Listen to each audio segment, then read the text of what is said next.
The roar of the Antonov's engines was a familiar beast, a deep-throated growl that vibrated through the steel deck plates and into Jonas Håland's bones. He sat hunched in the cavernous, unheated hold, a solitary figure amidst lashed-down cargo crates. Outside the frosted porthole, there was nothing. Not darkness, not light, but a crushing perpetual twilight that the polar night wore like a shroud. It was an emptiness that screamed, a vast open maw waiting to swallow him. Agoraphobia. The psychologist had given his terror a neat, clinical name. To Jonas, it was simply times the long white asterisk, the memory of endless snow and sky, and the frozen, staring eyes of his men. 5 minutes to the drop zone, Hex. The pilot's voice, Silas's voice, crackled in his headset, unnervingly calm, a smooth stone in a torrent of engine noise and wind shear. Weather's turned foul. It's going to be a rough insertion. Jonas grunted, his breath pluming in a thick cloud. Just get me on the ice, Silas. The rest is on me. He ran a gloved hand over the cold steel of his customized M4 carbine. The weight was a comfort, a solid, predictable thing in a world that had dissolved into chaos. He was Jonas Hex Håland, once a breacher for the Marinegerkommandoen, Norway's elite naval special forces. An expert in Arctic warfare, a ghost who could live for weeks in sub-zero hell. Now, he was a recluse, a disgraced survivor living in a cabin tucked so deep in the Jotunheimen mountains that the sky felt small and manageable. He was a man who had sworn never to return to the ice. Yet here he was, flying back into the heart of his nightmare. Svalbard. The reason was Lars, his estranged younger brother, a geologist with a reckless genius that bordered on self-destruction. Lars had always chased the impossible, the theoretical. This time, he had chased it to the abandoned Iss-Draugr geothermal research station, secretly reactivating its power for an illegal deep-core drilling project. Jonas had warned him, begged him to stay away from that god-forsaken place. Lars had laughed, his voice tinny over the sat phone, full of talk about geological wonders and breaking new ground. Then, 3 weeks of silence, followed by a single corrupted data burst from Iss-Draug's emergency beacon, a digital ghost screaming across the void. It contained 2 things.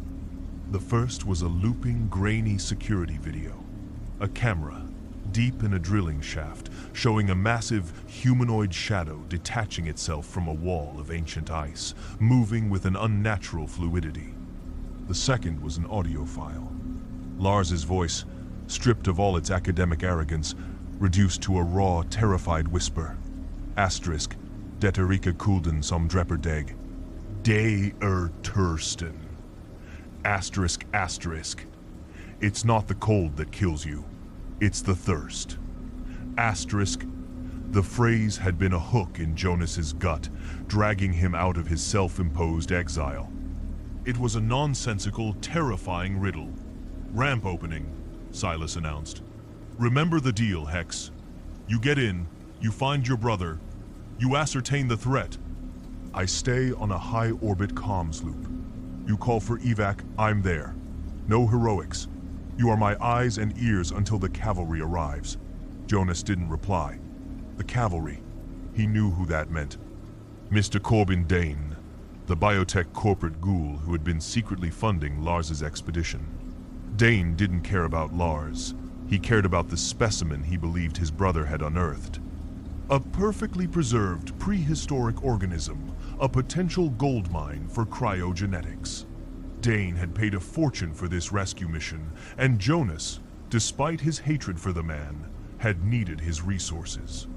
The rear ramp of the Antonov groaned open, revealing a maelstrom of horizontal snow and shrieking wind. The long white. Jonas's heart hammered against his ribs, a frantic bird in a cage of bone. He forced it down, years of training taking over. He sealed his helmet, the world muting to the sound of his own breathing. He stood, grabbed his supply sled, and walked to the edge of the ramp, staring into the abyss. He didn't jump. He simply stepped out into the screaming void.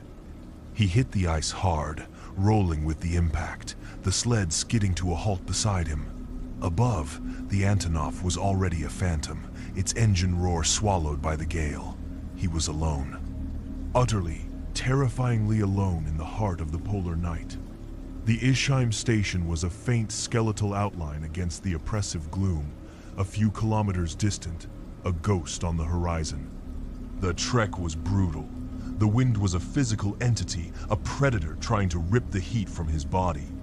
He moved with the low, steady gait of a polar bear, his thermal optics cutting through the blinding snow, painting the world in eerie shades of green and orange.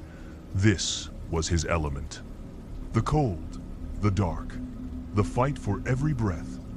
It was a familiar hell, and in its familiarity, he found a strange, grim comfort. The agoraphobia was a beast on his back, but out here, the immediate threat of freezing to death was a more pressing concern. He reached the station's perimeter an hour later.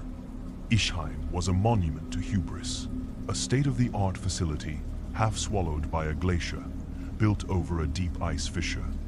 Now it was a tomb.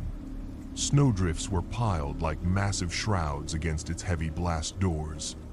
He bypassed the main entrance, finding a smaller maintenance hatch he knew from the schematics Lars had once excitedly shown him. A small breaching charge, a dull times thump asterisk, and the lock shattered. He slipped inside, sealing the hatch behind him. The wind died, replaced by a silence so profound it felt like a pressure against his eardrums. The air was frigid, still, and carried the faint, sterile scent of ozone and something else, something ancient and loamy, like freshly turned earth in a graveyard.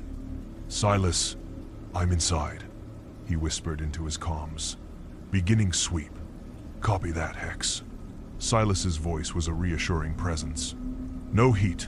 Signatures on my scans. The place is as cold as a morgue. You're alone in there." Jonas moved deeper into the station, his rifle a natural extension of his arms. The corridors were frozen galleries of abandonment. A mess hall with plates of food flash frozen to the tables. A recreation room where a chess game sat unfinished, the pieces cloaked in a delicate layer of frost. It was like a modern-day Mary Celeste, a place evacuated in a heartbeat. But there were no signs of a struggle. No blood. Just absence. In the primary science lab, he found the first real clue. A computer terminal was still active, powered by the station's geothermal core. On the screen was a single audio file. He played it. Lars's voice, academic and excited, filled the silent room. Asterisk, log entry 47. The deep core drill has breached a cavity. Not geological. It appears to be artificial. The ice-penetrating radar shows a vessel. Norse. Impossible. And a single large biomass signature within. Perfectly preserved. The legends, the sagas of the Iss-Draugr, could they be more than myth? We are preparing to extract the occupant. Asterisk. A cold dread trickled down Jonas's spine. Asterisk. Iss-Draugr. Asterisk. Ice Wraith. The bogeymen from Norse folklore. Cursed Viking chieftains buried in glaciers, destined to guard their tombs with malevolent fury. He moved on, his search becoming more urgent. In a small secondary lab, he found them. 2 bodies. Lars must have had a skeleton crew, a secret team. They weren't shot. They weren't stabbed. They were frozen solid, standing in positions of panicked defense, their faces masks of exquisite terror. Their skin was a brittle gray-white, covered in a network of crystalline frost that looked like it had grown from the inside out. One man's arm was raised, and Jonas watched, horrified, as a slight vibration from his footsteps caused the arm to snap off at the elbow and shatter like glass on the floor. This wasn't normal frostbite. This was something else. Something violent and instantaneous. Silas. Jonas's voice was tight. I've found bodies. 2 of Lars's team. They're frozen. Instantly. What the hell did he find down there? There was a slight hesitation on the other end. That's disturbing, Hex. Proceed with extreme caution. Remember, your primary objective is Lars. Thorn is getting impatient. The nameslip was almost imperceptible. Asterisk. Thorn asterisk. Not Dane. Thorn. Jonas had heard the name before. A notorious mercenary commander. The pieces clicked into place with sickening clarity. Silas wasn't a contract pilot. He was a handler. The calm voice, the tactical updates, it was all a lie. He was being fed to the wolves. A canary sent down a coal mine to see if the air was poison. They weren't waiting for his signal to send a rescue team. They were tracking him, using him to pinpoint the location of the specimen and assess its capabilities before their own team moved in for the acquisition. The cold in the station was nothing compared to the ice that now flooded his veins. He was expendable. He cut his main comms link, switching to a secondary encrypted channel he had insisted on as a personal failsafe. He was truly alone now. Hunted by whatever had killed these men, and hunted by the men who were supposed to be his backup, he had to find Lars. Now. He pushed towards the center of the station, towards the deep core drilling shaft. The air grew colder, the ancient earthy smell stronger. He reached the edge of the shaft, a colossal maw that plunged into the blue-black heart of the glacier. A heavy industrial winch stood silent, its cable dangling into the abyss. And then he saw it. Far below, on a small service platform near the exposed ice wall, a light flickered, a headlamp. Before he could call out, a shadow detached itself from the far wall of the shaft. It moved with a silent, terrifying grace, not climbing but simply times flowing, times up the ice. It was the figure from the video, but the grainy footage had been a pale imitation of the reality. It was a giant of a man, well over 7 feet tall, encased in decaying Viking leathers and rusted chainmail that seemed fused to its body by centuries of ice. Its skin was the color of granite, stretched taut over a frame of inhuman musculature. Its beard was a cascade of jagged icicles, and its eyes were not eyes. They were twin pools of faint, cold blue light, the captive ghost of an aurora borealis burning within a corpse. The Iss-Draugr. It turned its head, the glowing eyes fixing on the light below. On Lars. Jonas didn't think. He sighted down his rifle, the thermal scope painting the Draugr in a swirl of frigid blues and purples. It was colder than the ambient ice. He fired a 3-round burst. The bullets, designed to punch through body armor, sparked off the creature's frozen hide like pebbles thrown against a cliff face. The Draugr paused.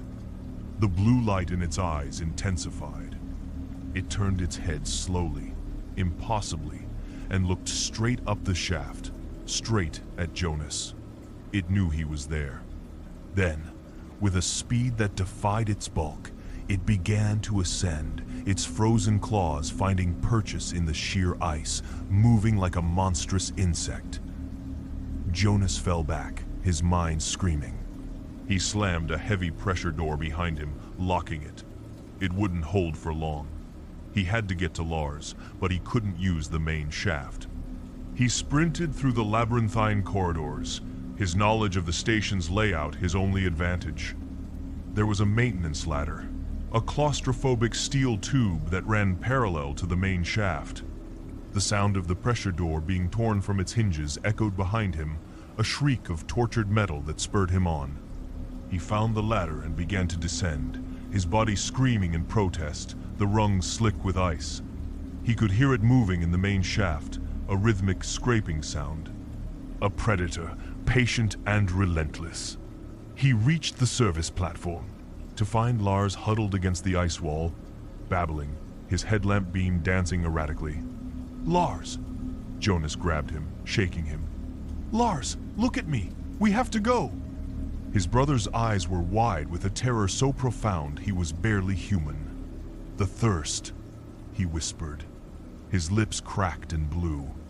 "It doesn't feed on flesh. It feeds on warmth. It drinks your heat until you're just glass." A shadow fell over them. The Draugr stood at the edge of the platform, blocking their only way back up the main shaft. It was even more terrifying up close. The air around it shimmered with cold. It raised a hand, its fingers ending in long, icy talons. "Get behind me!" Jonas snarled, pushing Lars behind him. He unslung his weapon, but knew it was useless. He was dead. They both were.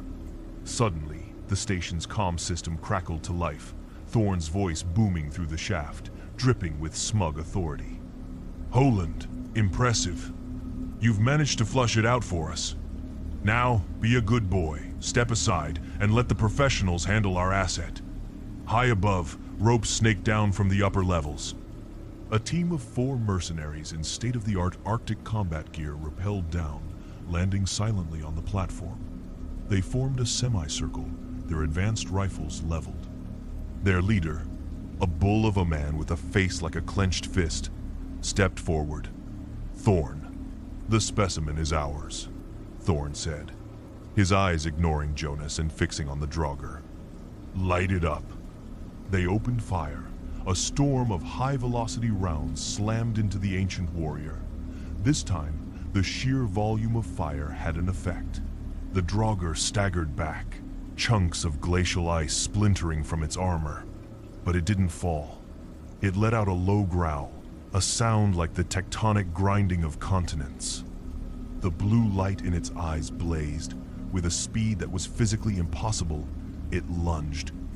It swatted one mercenary aside like a fly, his body hitting the far wall and shattering into 1,000 frozen pieces. It grabbed another by the throat. The man screamed, a sound that was cut short as frost bloomed across his helmet, his body stiffening into a statue before the Draugr casually tossed him into the abyss. Thorn and his remaining man fell back, firing wildly. Jonas saw his chance. He grabbed Lars and scrambled for the maintenance ladder. "Climb!" he screamed. The climb was a desperate vertical struggle. Below them, the platform was a scene from a Nordic hell. Thorn, to his credit, was a fighter. He and his last man were using incendiary grenades, which seemed to slow the Draugr, enraging it with their heat. The creature was a whirlwind of frozen death, its ancient fury unleashed on the modern world. They reached the main level just as a final, agonized scream echoed from the shaft. Jonas didn't look back. He dragged his near-catatonic brother through the corridors. "Where are we going?" Lars stammered. "The core," Jonas grunted, his lungs burning. "The geothermal core. It's the only place warm enough to fight this thing." He remembered Lars's words. Asterisk. It feeds on warmth. Asterisk. It was drawn to it. A moth to a flame. But maybe, just maybe, too much flame could burn even a creature of ice. The geothermal core chamber was a stark contrast to the rest of the station. It was hot, humid, and loud with a hum of machinery. A massive shielded reactor sat in the center, surrounded by a spiderweb of pipes and pressure regulators. Jonas shoved Lars behind a bank of control consoles. "Stay here. Do not move." He didn't have to wait long. The Draugr appeared in the doorway, its form wreathed in steam. It seemed uncomfortable in the heat, its movements slightly more sluggish, but the rage in its glowing eyes was hotter than ever. It had a new hunter now, Thorn. The mercenary commander staggered into the room, his suit smoking, his face a mask of fury and disbelief. He had survived. You will not take this from me! Håland! Thorn roared, raising his rifle. It was a 3-way standoff. Jonas, Thorn, and the ancient horror from the ice.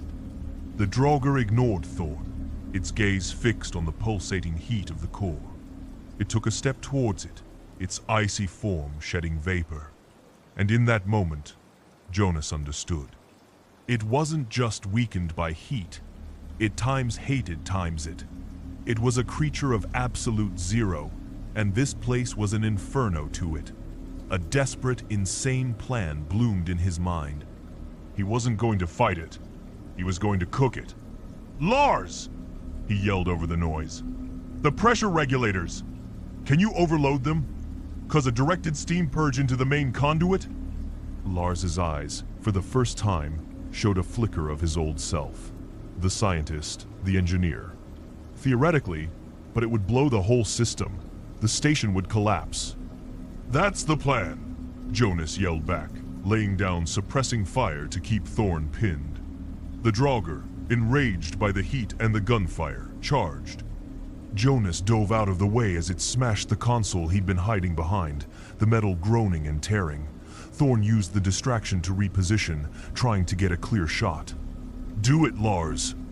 Lars, spurred by adrenaline, scrambled to a secondary control panel, his fingers flying across the keypad, bypassing safety protocols he himself had designed.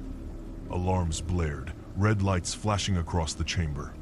A high-pitched whine began to build, the sound of unimaginable pressure gathering in the pipes. It's primed! Lars screamed. We have 60 seconds before it blows. Jonas looked from the Draugr to Thorn. He could leave them both to die. But that wasn't his way. More importantly, he needed to make sure they were in the kill zone. Thorn, you want your prize. Come and get it! He taunted, firing a single shot that ricocheted near the mercenary's head. He then sprinted towards the main conduit, the target for the steam purge. As he expected, both his pursuers followed. Thorn, blinded by greed and rage, and the Draugr, drawn by the kinetic energy and the heat of his fleeing body, he led them into the narrow, steel-lined tunnel. The whining of the pipes was deafening. 30 seconds. He threw himself into a small maintenance alcove, praying its reinforced frame would hold. The Draugr was almost on him, its icy talons reaching. Thorn was right behind it, his face a triumphant snarl. It's over, Håland! Jonas hit the manual release on his side of the conduit.